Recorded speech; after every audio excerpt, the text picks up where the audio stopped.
Uganda yafe tulina okubalwanirira baganda Uganda siyabwe Uganda lwakuba Uganda yafa tefe Uganda jojo kijje tuli soli tuli babu Roja ndoba yagala batayagala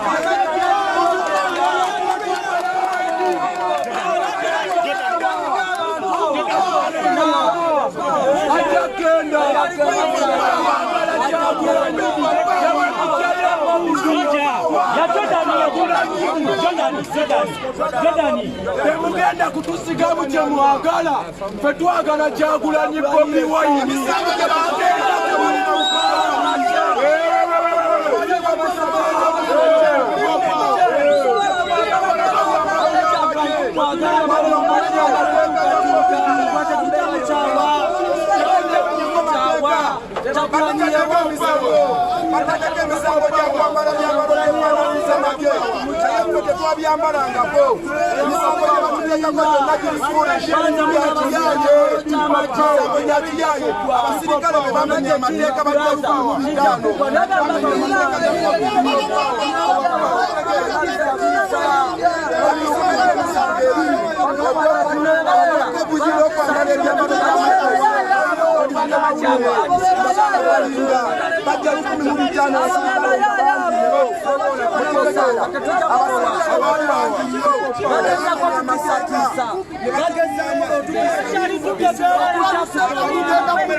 Everywhere, Kyagulanyi, our president, Kyagulanyi, people power, our power, people power, NUP, everywhere, NUP, umbrella, our symbol, umbrella.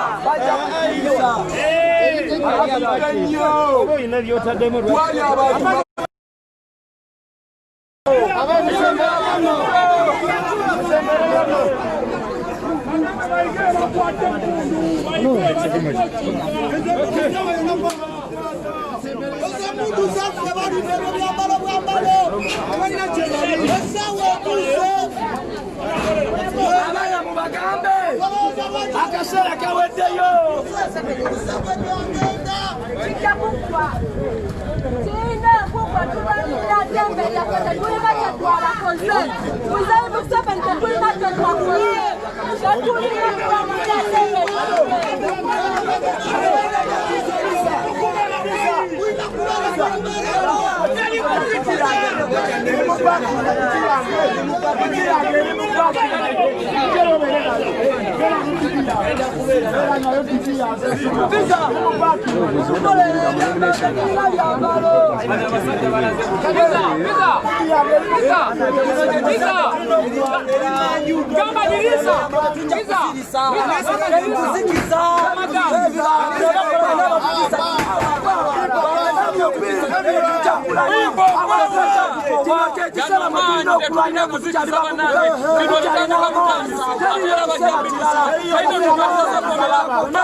alina okukkiriza n'avaakati alete papula ez'obuyigirize n'ez'obuzaale kuba si munnauganda atulugunyiza akatwala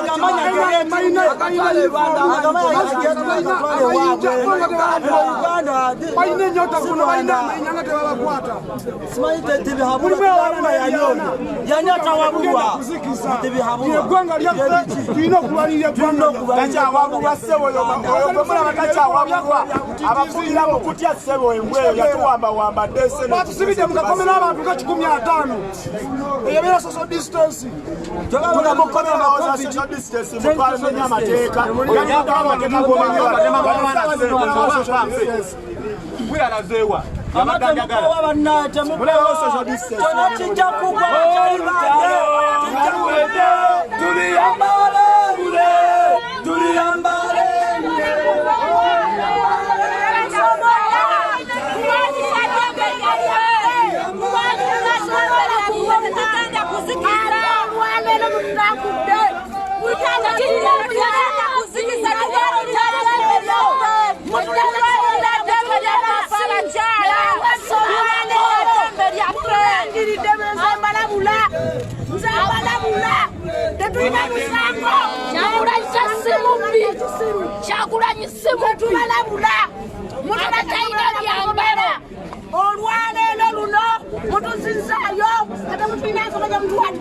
mulina amagezi g'ebyambalo biruddawa natunulira abantu nebasoma ebisangosango nze mundabudde munda ze nsobola obeera mu kkomera kati katutuutuke mululangiridde olwaleero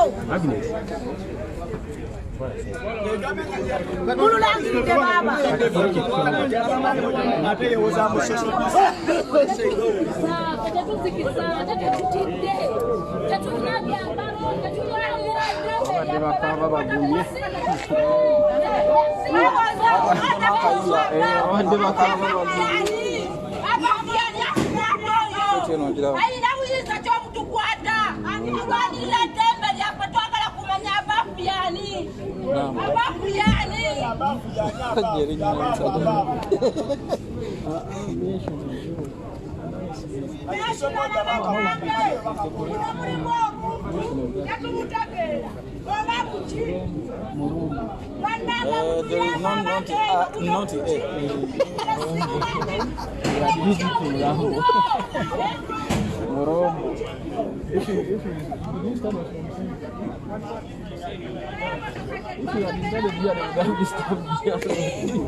So you are used.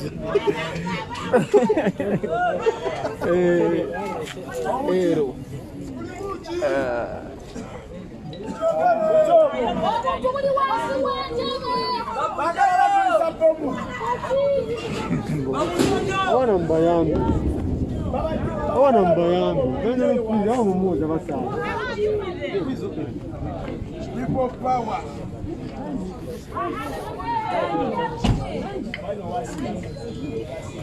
ebyamagye faanana ng'ebyamagye so tebabakwata okubasindika muki mukooti mukomera ku nsonga eyo babawadde nga ennaku z'omwezi 23 zebajja okukomawo mu kooti okusaanika okuwuliriza okusaba kwabwe okulabika nti babawa bbeeyi n'okufuna Kamucha Nup offices. That is where that is the scene of crime. Bwamanya gwan.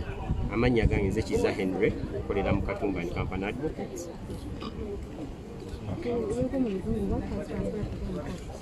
What transpired today in court was that court they brought 41 suspects in court on charges of unlawful disobedience of unlawful orders, as well as being in possession of of armed uniforms for armed forces, and at the same time they have been remanded to Chitalia prison, and the ladies in Chigo prison. At the same time, they will be coming back to court on the 3rd of October for other details. Which law are they charging them under? Is it BDF Act or is it? No, the Penal Code Act. They are charging them under the Penal Code Act, which states the offences very well.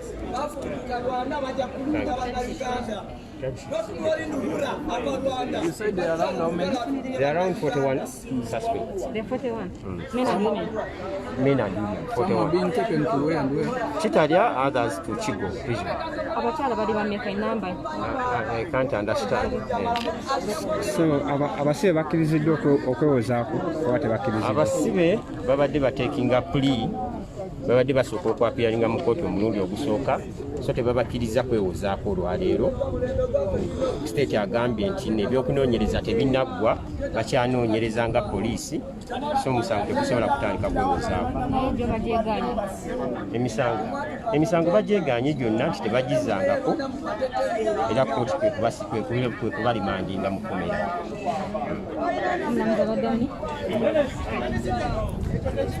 Number five.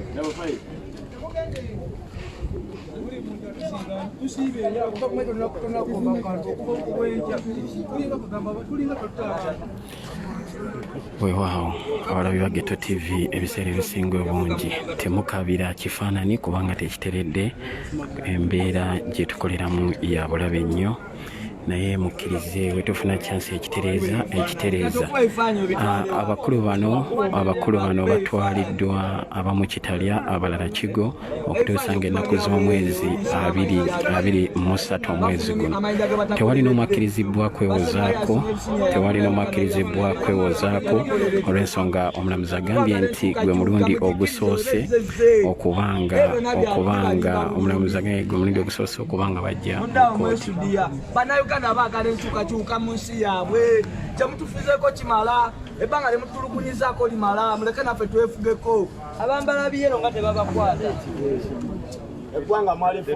Mwalifuulaga mmwe maka gammwe, omugera nti temuyinza mukwaki kyemwaga kyemukola. People power! Our power! Our power! People power! People power! Our power! Our power! People power! NUP! Asante mmefanya kazi. Umerudi huko sasa. Okay baba. Kando sini. Checho ba plaza. Tija kumerako. Tija kubwa. Aizu kabanda wala ya.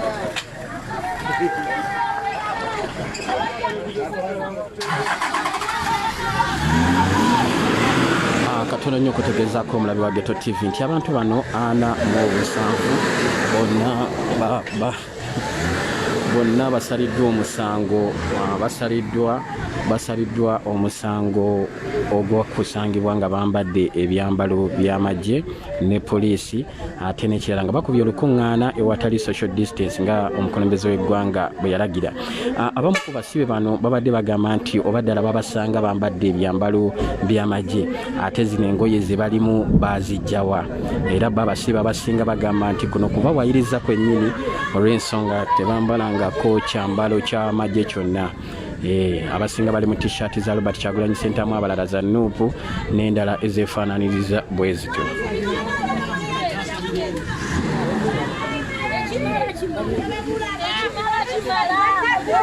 Buli munnayuganda yeekube mu ttooki alabe waagwa watuufu gwako wotuyigiriza tuli bakazi poliisi enambala tuwebulira amazzi ne tusiiba enjala ne tusula enjala ne tugwebwako emirimu ffe bannayuganda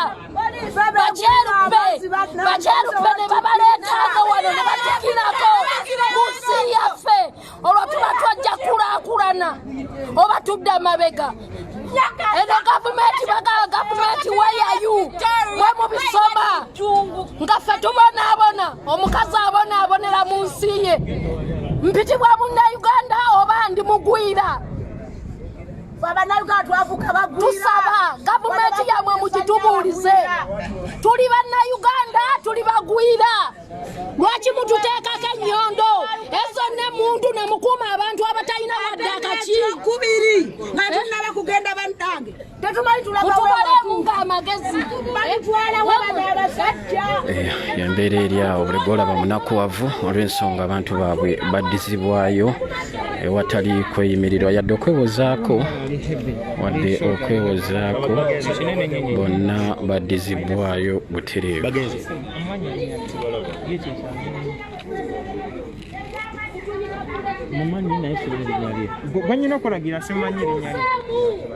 Bw'olaba ng'ekifaananyi kyewunziseemu muganda wange kigumiikirize olw'ensonga embeera gye tulimu nayo si nnyangu.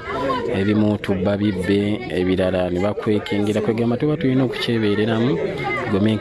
Kigumiikiriza bukyanga kyewunzise nga tekiri kiriya goma omulabi wa Ghetto TV.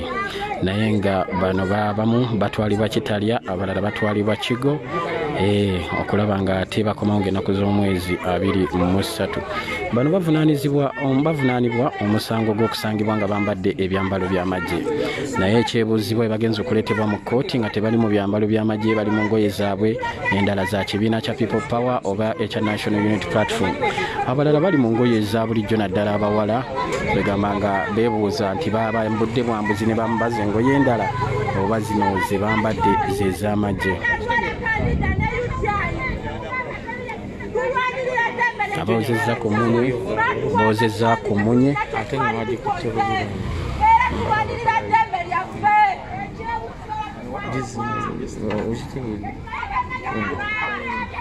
Okitegedde omusajja kiwesi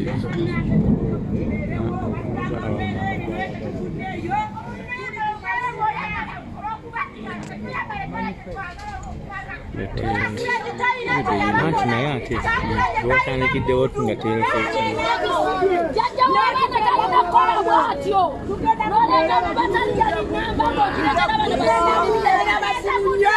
oleeta otya tabaliani namba temulina byakola.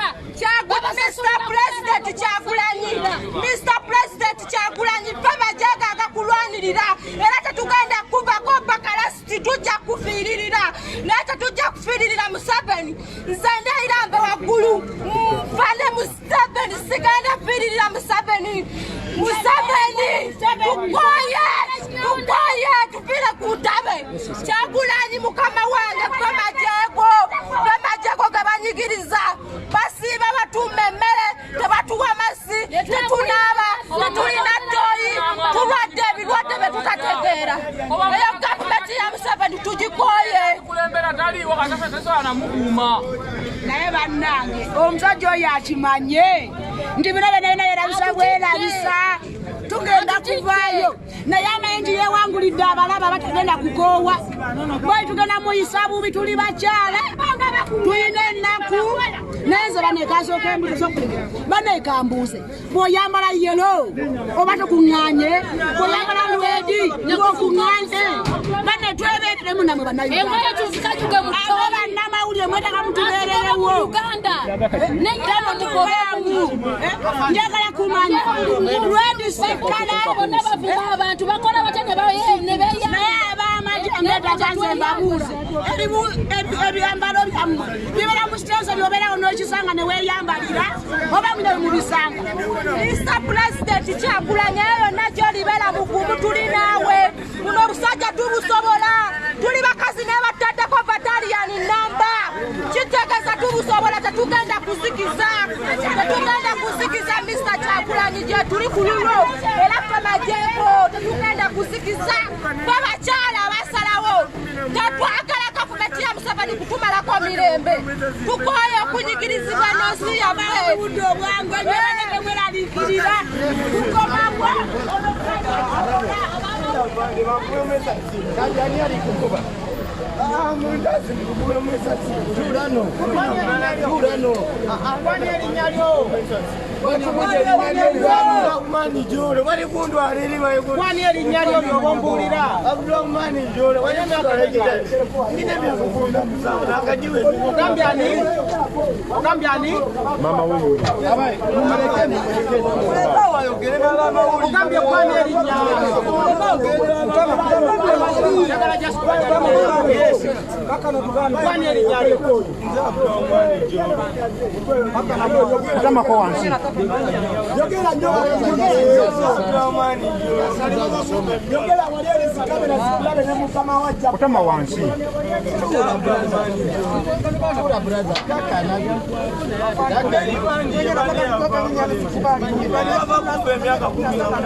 wakaniulisha moja kwa moja kituoni. Nimekaa tena karibu mwezi nimeambia tena nipeke tena kwa jaji tena hawajanitoa kwenye gari bwana. Nembo ya Zarwedi basi wewe abayelo kwa jaji hataki abayelo nabo bayina mayinja n'abayelo bayina mayinja bakusanga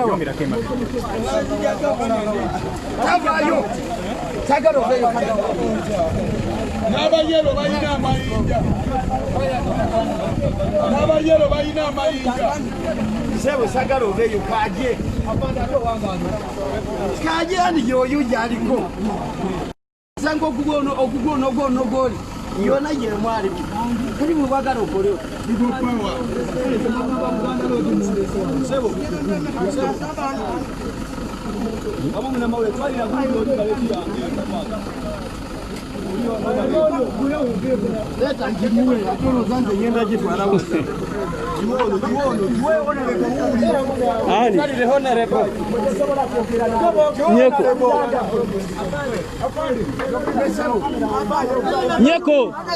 nyeko ayamba de bugago sinzeroya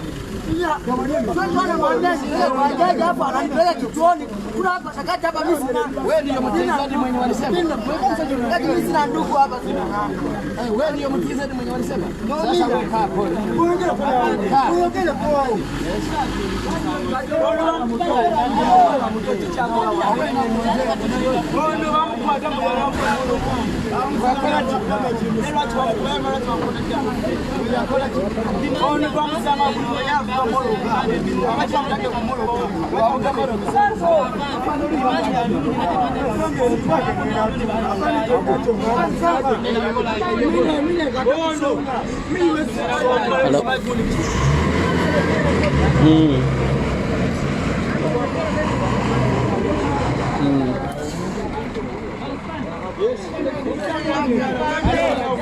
My boss.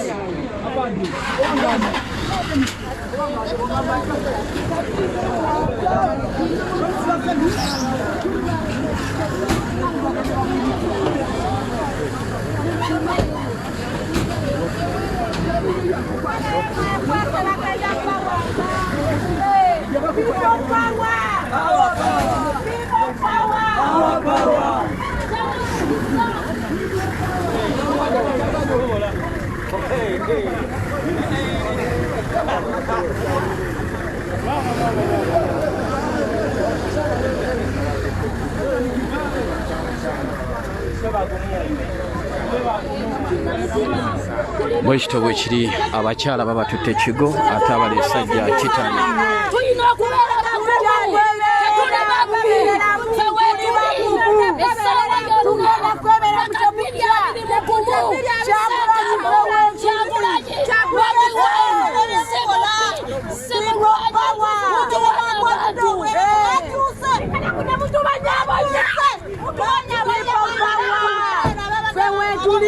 n'abaana kyanji gye tulina tetumanyi waje batutwala mutuyambe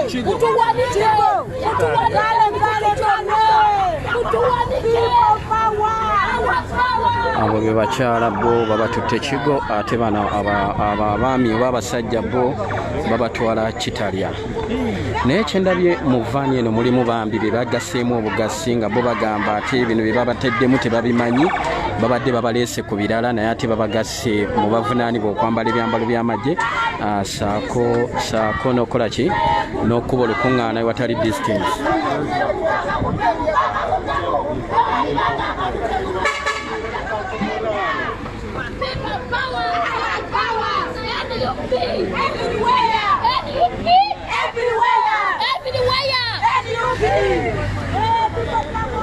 Ye embeera eri ku Siteho kooti ewedde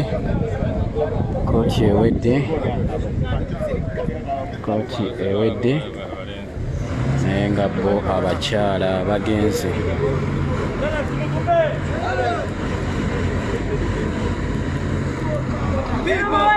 Our power.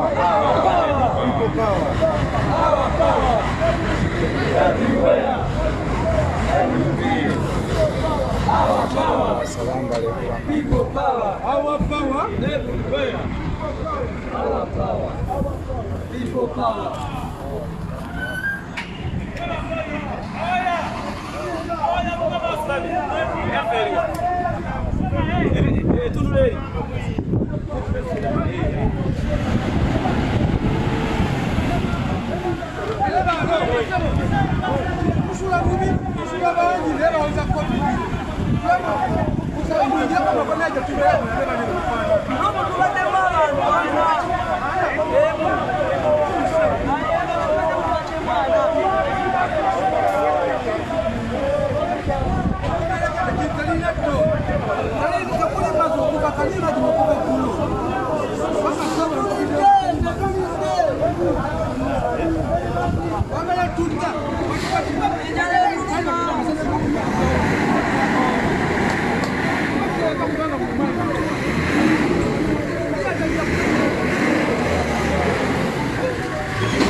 Our power. Tetugenda kukkiriza, tetugenda kuzikiriza. Atumaliza ote. Mbotu mwana bali kumwira. Ndio nukolo mgani keko ni polisi dawe. Polisi na ikali mu magisidawe. Amagire kitu. Alikupa papa atani kumira kumsanga ku. Ye musango sima mwambe kumsango chi. Bamwa aliyo misango binenge bebe za kumuganga bebe amutero mandi wa ene. Kira road. Ngo bagana bamulete mukoti bamugobo sai. Bakuza kira road namwe. Nini bakuza.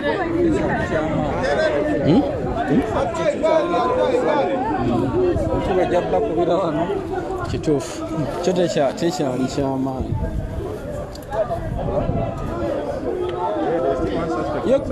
Ye gundi aliwa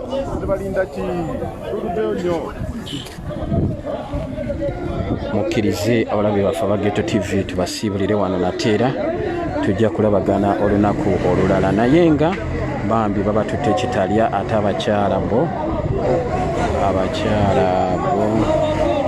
nabagone nogone etunuliza ku mbega gusembedde gulabe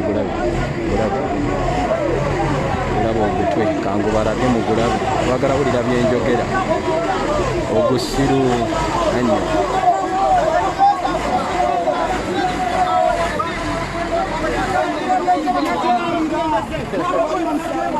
Ada ekifaananyi ekirungi kiri nze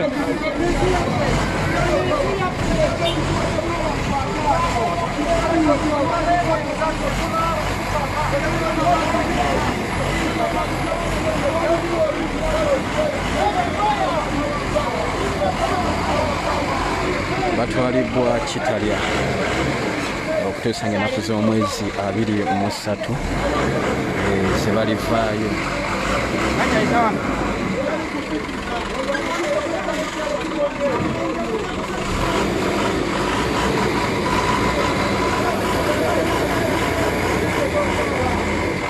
Ennaku z'omwezi 23 bakomawo mu kkooti balabo bayimirirwa oba baddizibwayo nate era bavunaaniddwa emisango omuli egy'okwambala yunifoomu z'amagye saako n'okkuba olukuŋŋaana ewatali social distance.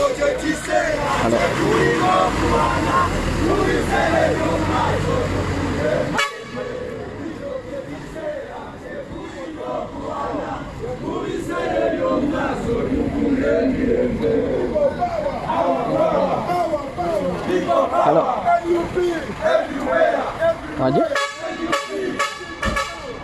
nkikuba lwaki kiwadda kinneesiisizaako ebinnyo obadda kinneesiisa nkikuba obadda kingululu abakazi babatuttewa kigo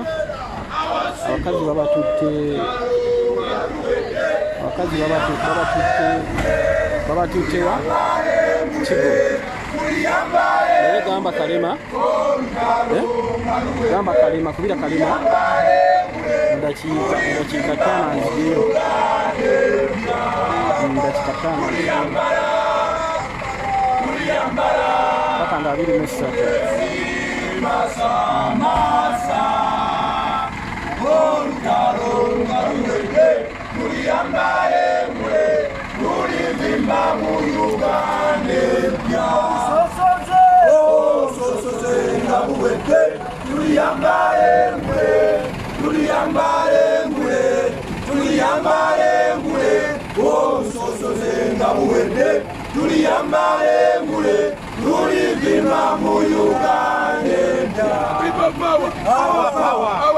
People power, NUP, everywhere, NUP. Kino kyekisera tekulina okulwana mu biseera eby'omu maaso tufune emirembe. Kino kyekisera tekulina okulwana mu biseera eby'omu maaso tufune emirembe. weewaawo baganda baffe mweraba bannammwe bagenze kitalya baba tutte kitalya mweraba mwerabira ddala ffe naffe katukome wano.